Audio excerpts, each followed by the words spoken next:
Hello, my name is Bob Eggleton from the Two Bobs and a Lorry podcast.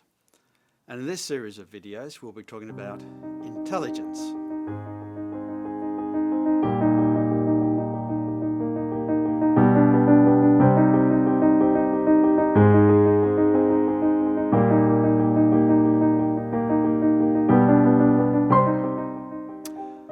Why is intelligence important?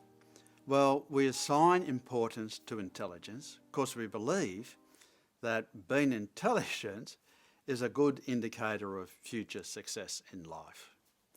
Although I feel we often confuse being intelligent with being competent at a task. So let's start this with a definition, and I'll read this definition.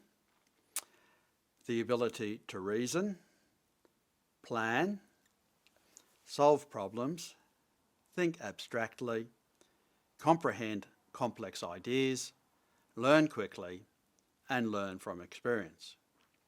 So they're all very good attributes, but you might say that we are describing the attributes of intelligence rather than providing a definition of intelligence.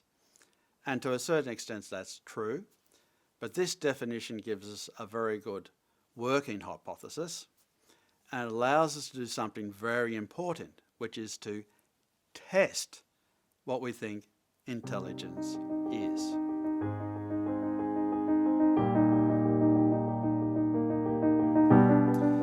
So, how do we test for intelligence?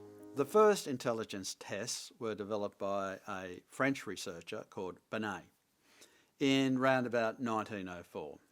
And the idea was to test school children, i.e. boys, to see how well they were going to do at school and to provide more resources to children who might struggle. A very worthwhile goal. But this was a global test. One test fits all. We probably have two ways to test intelligence now. We have the information processing approach, where we test how fast people can process information and test measures of working memory. And then we apply statistical techniques, probably that you might remember from high school, and develop a series of bell curves and see where people sit on the bell curve, whether they're average, above or below the average of most people in the group. The second area is a multi-factor approach to intelligence. And this is saying there's not just one global type of intelligence, but there are many types of intelligence. So you might be good at maths, but not good at creative painting. You might be good at creative painting, but not at maths. And you must give weight to all these other types of intelligence if you really want to understand what is intelligence. Also, this multi-factor approach allows us to test individual factors and then using a statistical approach called factor analysis, see how all these multiple intelligences interact with each other. And this gives us a much better predictive tool. Also, it allows us to validate our intelligence testing.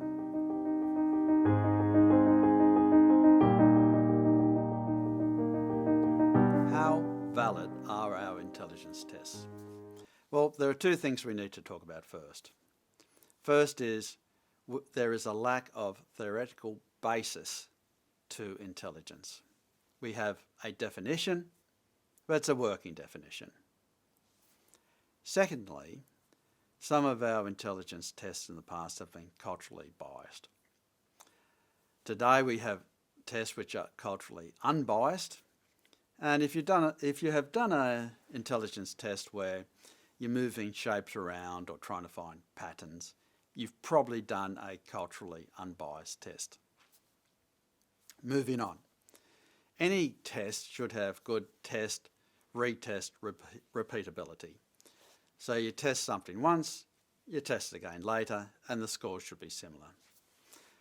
And that is the case with our intelligence tests.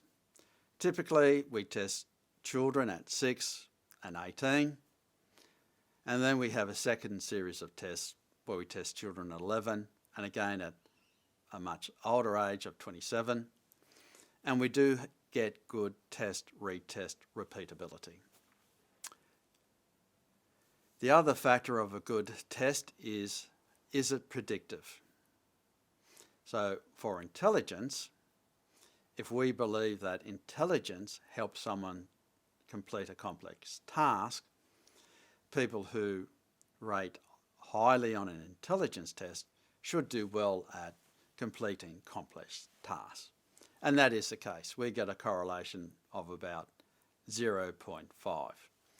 And for those who remember their high school statistics, a correlation of 0.5 is pretty good, but it's not 1.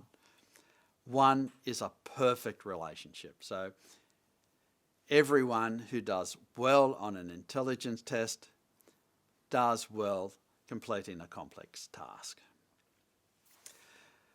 Generally, we can say that our tests are valid, they're useful, but they do not set the future in stone.